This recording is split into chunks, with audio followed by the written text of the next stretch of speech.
Eu sou Mário Persona e essas são as respostas que eu dei aos que me perguntaram sobre a Bíblia. Nos últimos anos, o movimento pentecostal colocou um foco muito grande em curas, milagres e sinais. E muitos aproveitaram isso, né? Muitos pregadores inescrupulosos aproveitaram isso para enganar o povo e ganhar dinheiro. Então, volta e meia vai preso uma igreja é processada, porque alguém numa situação de fragilidade deu carro para a igreja. Eu conheci uma vez, começo da internet ainda, eu correspondi com uma mulher, era ela e o marido, eles eram portugueses, morando no Principado de Mônaco, eu acho que era. Era um daqueles pequenos principados que tem na Europa. Eu acho que era Mônaco ou era um outro, mas de qualquer maneira a história é que interessa aqui. E ela entrou em contato porque ela estava cansada de tantos pedidos de dinheiro que ela recebia. Tinha uma igreja lá na cidade dela que era filial de uma grande aqui do Brasil, de muitas curas, muitos milagres e tudo mais. E ela escreveu falando que ela queria saber uma alternativa para aquilo, né? Porque realmente estava muito escandaloso a coisa. Aí nós correspondemos, falei do lugar de reunião, falei da salvação pela fé. Irmãos da Bélgica chegaram a visitá-la, foram até lá visitá-la para ensinar mais, passaram um dia lá com ela e o marido. Eles tinham duas crianças pré-adolescentes, e fomos tocando nessa conversa e sumiu, não teve mais conversa.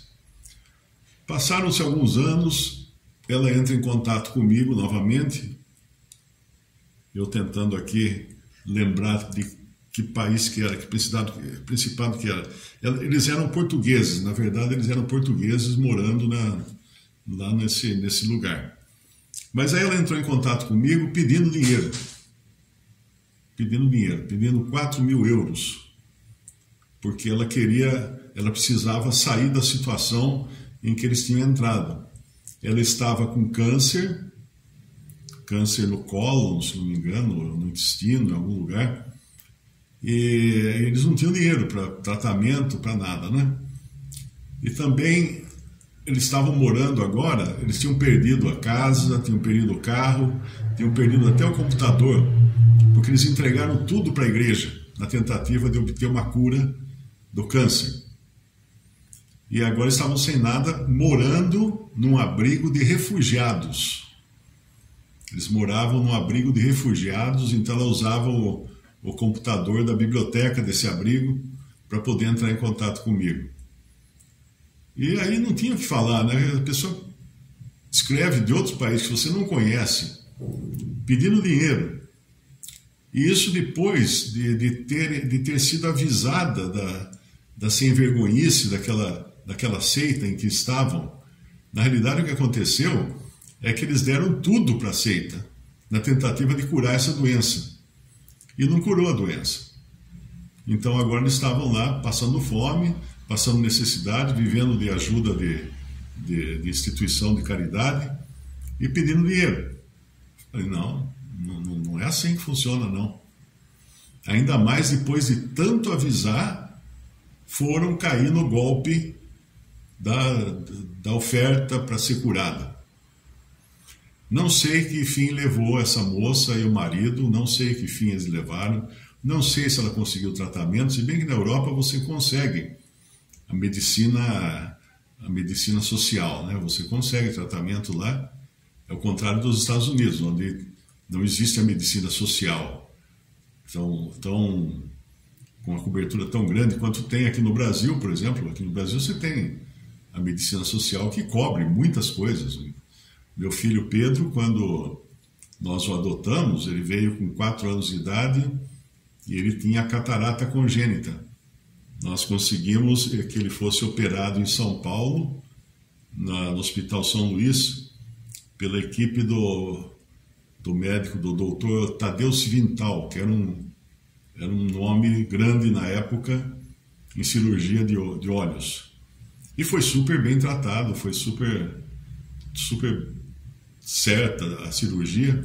Infelizmente, como ele já estava com 4 anos, e ficou 4 anos com os olhos praticamente vendados, né? Porque você tem catarata congênita, você tem aquela bolinha branca no meio do olho assim, isso significa que não está entrando luz.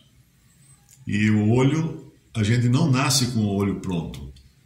Os nossos olhos, eles precisam de luz para terminar o desenvolvimento.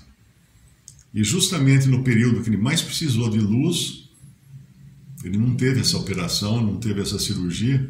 Talvez se tivesse passado pela cirurgia logo depois que nasceu, ele talvez estivesse enxergando hoje. Mas mesmo assim, ele ainda tem um outro problema que é a microftalmia, que os olhos dele são muito pequenos. Você olha, os olhos dele são bem pequenininhos, sabe, dentro assim, e ele talvez não fosse nunca enxergar. Então ele é cego, ele é praticamente cego, ele enxerga luz e sombra, mas a gente não sabe se tivesse tido esse socorro antes.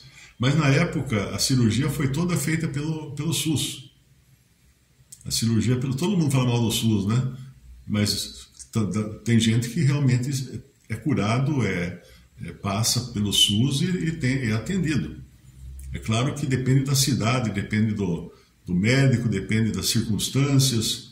Se você vai aqui numa cidade que nem Ipuã, no interior de São Paulo, tem uma irmã que é médica e ela decidiu ir para algum lugar mais sossegado, né, na aposentadoria, e aí a prefeitura de Ipuã a convidou para trabalhar no posto de saúde da cidade. Ela falou que quando ela chegou lá, ela ficou espantada com a qualidade do posto de saúde, uma cidade desse tamanhinho, uma cidade pititica, né? Mas que tem um grande ICMS por causa de 2 grandes empresas que estão nessa cidade. Então a arrecadação é muito grande. A cidade tem 14 mil habitantes, eu acho, ou nem isso. E é todo arrumadinho, todo com bastante coisa, né? E ela ficou impressionada, porque o consultório da prefeitura, a clínica que deram para ela, era toda equipada, toda legal, assim, toda muito boa, né? Então, lá na Europa, nos Estados Unidos eu sei que não tem um SUS, assim, não tem uma medicina social. Mas na Europa a medicina é social. E você não pode, por exemplo, se você morar na Itália, você não pode ir ao médico. Você tem que aceitar o médico que o governo designar para você. Cada médico tem a sua designação, são médicos de família, né? Eles têm lá um certo número de pacientes que ele cuida. É muito diferente daqui. Quem tem muito dinheiro aí vai no médico, mas daí o médico lá vai esfolar, né? Vai tirar o couro do sujeito. Só gente muito rica é que procura uma consulta particular ou um tratamento particular. Mas esse casal, infelizmente, caiu no canto da sereia dos bandidos dessa religião neopentecostal, que nem convém citar o nome, né, fazer propaganda, porque acho que todo mundo já sabe qual que é, né? A cura sempre foi um apelo muito forte dos pregadores pentecostais. E é interessante que quando começou o pentecostalismo nos Estados Unidos, a maioria das pessoas eram pobres e os pregadores também eram pobres. E eles pregavam curas, eles pregavam libertação de demônios, essas coisas. Mas aí começaram a ganhar dinheiro, né? Porque começou muita gente e tal, e muito dinheiro. Aí mudaram o discurso. Aí o foco deixou de ser curas e libertações, porque o pastor já estava liberto da pobreza, então precisava agora inventar um outro foco, porque todo mundo ficava questionando, por que o pastor enriqueceu tanto? Porque ele foi abençoado. Então vamos pregar isso, vamos pregar que uma pessoa, um crente fiel no dízimo, fiel nas ofertas, ele será abençoado também. Então as pessoas procuravam os pastores mais abençoados. Se um tinha carro do ano, o outro tinha helicóptero, eles iam atrás daquele que tinha helicóptero. Se um tinha uma charrete, uma bicicleta, mas o outro tinha um jato executivo, esse do jato executivo foi muito mais abençoado, vamos segui-lo para ser abençoado também. Foi assim que cresceu um crescimento orgânico, né, natural até. Foi assim que cresceu o pentecostalismo e depois veio o neopentecostalismo com as suas manias também, com as suas modas. Uma diferença dessas religiões que pregam curas é que na Bíblia, quando o Senhor ou os discípulos curavam as pessoas, todos eram curados. Em Mateus 8, versículo 16, nós encontramos uma passagem que fala isso. E chegada a tarde, trouxeram-lhe muitos endemoniados. E ele, com a sua palavra, expulsou deles os espíritos e curou todos os que estavam enfermos. Ninguém voltou para casa doente. Curou todos os que estavam enfermos. E também em Atos capítulo 5, versículo 16, concorria muita gente a Jerusalém, conduzindo enfermos e atormentados de espíritos imundos, os quais todos eram curados. Todos eram curados. Então essa era a maneira que o Senhor e também os seus discípulos faziam com respeito à cura. E nós temos Hebreus capítulo 2, versículo 3. Como escaparemos nós, se não atentarmos para uma tão grande salvação, a qual, começando a ser anunciada pelo Senhor, foi-nos depois confirmada pelos que a ouviram, testificando também Deus com eles por sinais e milagres e várias maravilhas e dons do Espírito Santo, distribuídos por sua vontade. Então, o que eram os sinais, maravilhas e dons do Espírito Santo? Era a confirmação da palavra que eles pregavam. Então, não era gratuito assim a cura, a libertação, os sinais, os milagres. Era simplesmente a confirmação de que eles estavam, era o selo, né? De que o que eles estavam pregando era verdade. Então, basicamente, era essa a intenção das curas e dos sinais que aconteciam entre os discípulos. Aqui no nosso... Mas voltando ao nosso assunto aqui, a cura, nós devemos pensar que uma cura de alguém, primeiro, o seu objetivo é glorificar a Deus. Primeiro objetivo não é curar a pessoa, é glorificar a Deus. Claro que vai curar a pessoa, mas o objetivo é glorificar a Deus. O Senhor falou isso lá em João capítulo 9, quando os discípulos perguntaram o porquê daquele jovem ter nascido cego. Se ele tinha pecado antes, o que aconteceu, né? E aí o Senhor responde em João 9, versículo 3, Jesus respondeu: nem ele pecou, nem seus pais, mas foi assim para que se manifestem nele as obras de Deus. Então, o Senhor pode permitir que uma doença atinja alguém para, a partir dessa doença, e eventualmente da cura, se o Senhor quiser curar, Deus seja glorificado, como foi nessa passagem aqui. Foi assim para que se manifestem nele as obras de Deus. A mesma coisa aconteceu quando Lázaro ressuscitou. Quando falaram que ele estava enfermo, no João capítulo 11, versículo 4, diz assim: Jesus, ouvindo isso, disse: essa enfermidade não é para a morte, mas para a glória de Deus, para que o Filho de Deus seja glorificado por ela. E aí ele vem então e cura depois, ele ressuscita, né? Ele ressuscita Lázaro. Hoje uma irmã perguntou, né, que ela passou por grandes tribulações e problemas com a morte do filho e com a morte da irmã mais recente agora. E o que será que Deus quer dela? Às vezes não é nem dela que Deus quer alguma coisa. Às vezes o Senhor quer ser glorificado nos resultados disso. E muitos nós não vamos enxergar. Uma mãe que orou a vida inteira pela conversão de um filho, talvez ela parta aqui dessa terra, dessa vida, sem ver suas orações atendidas, porque o seu filho vai acabar se convertendo depois da partida dela. Então não tire conclusões antes de terminar de ver o filme. Tem aqueles filmes que você só vai entender se chegar no final, na última cena. Tem um inclusive, que é incrível, é famoso por isso. Porque se você perder os últimos 3 minutos do filme, você não entende o filme inteiro.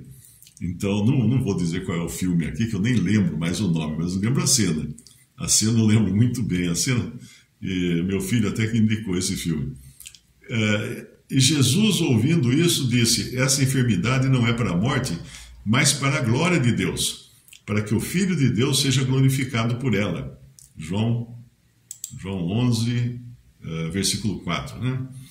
Então, os sinais e milagres serviam como credenciais de que o Senhor estava agindo no meio do seu povo.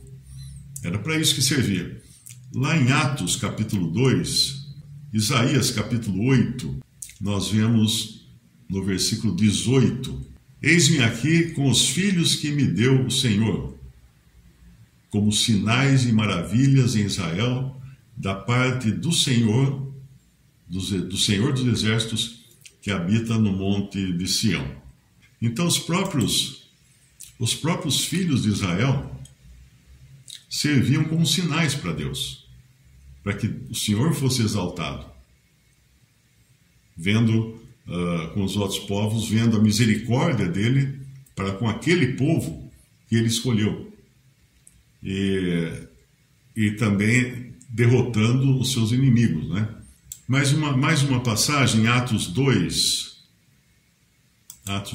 versículo 22. Pedro fala alguma coisa no seu discurso. Homens israelitas, escutai essas palavras. A Jesus Nazareno, homem aprovado por Deus entre vós, com maravilhas, prodígios e sinais, que Deus por ele fez no meio de vós, como vós mesmo bem sabeis. Então, a própria carreira do Senhor Jesus nessa terra foi coroada de maravilhas e sinais e milagres e tudo mais, e era maneira de Deus, do Senhor mesmo, revelar que estava agindo nesse mundo. Então, a primeira razão de Deus curar enfermos ou ressuscitar mortos ou qualquer coisa assim é exaltar e glorificar a Deus. É assim que essas foram as maneiras, né, como nós vimos nos exemplos. Mas daí você tem uma segunda finalidade. Essa tem a ver com o testemunho de Deus no mundo. Sempre que Deus começava alguma coisa importante, uma nova etapa no modo de ele tratar com o homem, aquilo vinha cercado de sinais, milagres e maravilhas. Foi assim quando o Senhor veio ao mundo e andou aqui nesse mundo, né? Os milagres o acompanhavam também. Foi assim quando ele libertou o povo de Israel do Egito com grandes sinais, com grandes maravilhas. Foi assim quando ele conduziu aquele povo pelo deserto, dando a eles o pão do céu e livrando eles dos inimigos. Tudo isso era uma maneira de Deus provar que aquele povo era o testemunho de Deus. Aquele povo era o testemunho de Deus. E nós encontramos também em 1 Coríntios, capítulo 1, versículo 22. Diz assim: porque os judeus pedem sinal e os gregos buscam sabedoria. Então aquilo como que viciou os judeus para sempre exigirem sinais e maravilhas, até quando a igreja foi formada. E para a igreja não precisava mais ter sinais, porque Deus já havia se apresentado, ele já havia apresentado as suas credenciais, né, o Senhor, mesmo os discípulos, mas as pessoas ainda pediam sinais, os judeus pediam sinais, os gregos buscavam sabedoria. E lá em 1 Coríntios capítulo 14, nós encontramos a razão pela qual o Senhor deu deu o dom ou a manifestação de línguas estrangeiras para alguns do seu povo. Qual era o objetivo disso? Convencer judeus de que ele estava trabalhando naquela nova agremiação de pessoas chamada igreja. No versículo 1 Coríntios 14, 21, está escrito na lei: por gente de outras línguas e por outros lábios falarei a esse povo, e ainda assim me não ouvirão, diz o Senhor. Então, não adiantava nada, ele deu essas línguas estrangeiras na tentativa de convencer os judeus que buscam os sinais, ainda assim me não ouvirão, diz o Senhor. Então hoje é uma perda de tempo nós buscarmos sinais para crer no Senhor. Você não precisa de sinais, por isso que é pela fé. O que é a fé? Fé a gente não vê nada, a gente só crê, né? No começo da igreja, sim, teve muitos sinais, muitas maravilhas. Tem até em Atos capítulo 2, versículo 43, ele fala assim: em toda a alma havia temor, e muitas maravilhas e sinais se faziam pelos apóstolos. Por quê? Era Deus inaugurando uma nova era, uma nova maneira de lidar com o homem. Então isso veio com os sinais como selo de veracidade, né? Também em Atos 8, versículo 13, nós vemos um que viu sinais, confessou a Jesus, porém não nasceu de novo, que era Simão, o mago, Atos 8, 13, e creu até o próprio Simão, e sendo batizado ficou de contínuo com Filipe, e vendo os sinais e as grandes maravilhas que se faziam, estava atônito. Ficou espantado, mas o que acontece depois? Ele deixa muito claro que ele nunca havia se convertido de verdade. Ele estava apenas buscando comprar o poder do Espírito Santo para poder ganhar dinheiro em cima disso. Ele queria abrir uma franquia do Espírito Santo. E logo Pedro precisou colocá-lo de lado, né? Dizendo que ele não tinha parte nenhuma naquele ministério, que ele estava em amargura e ele estava sendo, na verdade, guiado pelo próprio diabo. Em Atos 19, também, versículo 11, nos é dito que Deus, pelas mãos de Paulo, fazia maravilhas extraordinárias. Para quê? Para convencer as pessoas daquela novidade, daquela nova maneira de fazer as coisas que o Senhor estava trazendo ao mundo. 2000 anos depois, se um crente fica buscando sinais, ele está 2000 anos atrasado. Poxa, você não já tem todos os registros de sinais e maravilhas e obras maravilhosas que Deus fez no começo da igreja por meio dos apóstolos? Por que você vai querer encontrar sinais hoje? Para quê? Me conta. Só se duvidar da palavra de Deus, só se você duvidar do testemunho dos apóstolos.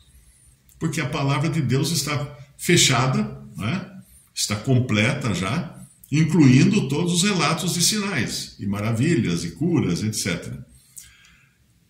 A outra finalidade das curas era atender a necessidade humana. Como que o Senhor fazia isso?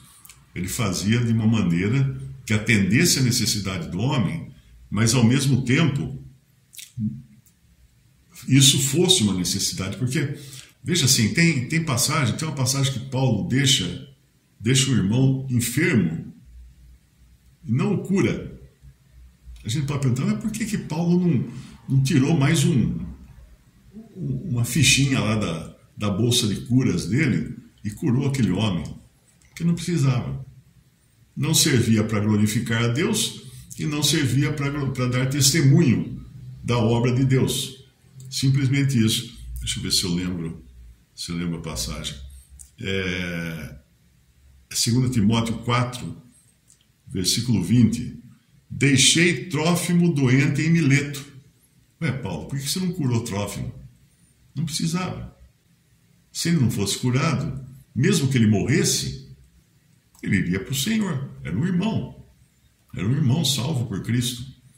E nós, depois que somos salvos por Cristo, o que muita gente não entende é que nós continuamos sujeitos aos efeitos que o pecado causou na nossa carne. Uma vez escreveu um cara bravo aqui, falando, como que você diz que hoje não tem curas e não sei o que? Eu falei assim, amigo, você tem cárie no dente, tá vendo? Você tem caspa, caspa é uma doença, cárie é doença. Você tem pinta na pele, é doença. Então nós estamos num corpo ainda que não está ressuscitado. Depois que o nosso corpo for ressuscitado, aí sim, tudo isso vai desaparecer. Estaremos num corpo glorioso e perfeito, como é o corpo do Senhor ressuscitado nos céus hoje, e glorificado ainda. Então não há razão para nós duvidarmos de Deus por não vermos sinais e maravilhas e curas e tantas coisas que pregam nessas religiões pentecostais. São curas com hora marcada. Venha hoje, às 20 horas, grande noite de cura e libertação. O que é isso? Eles são donos do Espírito Santo, por acaso? Eles decidem que horário que o Espírito Santo tem que vir curar as pessoas? Isso é um absurdo. Uma pessoa muito ingênua é que não enxerga isso.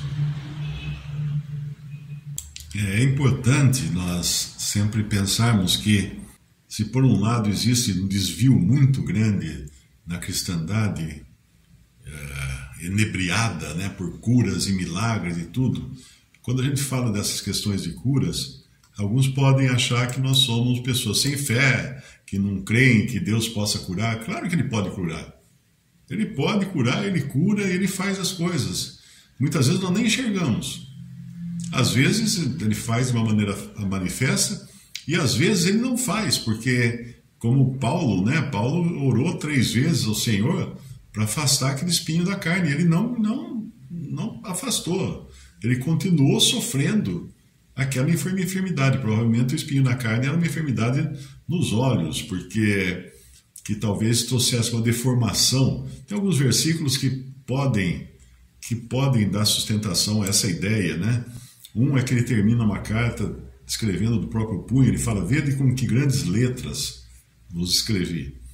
E o outro é quando ele fala que os irmãos, apesar da sua aparência ser grotesca, ser horrível, né? Ser uma coisa que não era agradável, os irmãos o recebiam como se recebesse o próprio Senhor. Mas então é importante entender que a cura tem a sua razão de ser, primeiro para glorificar a Deus, segundo para testemunho do povo de Deus nessa terra, e terceiro para o próprio bem-estar da pessoa que é curada, né?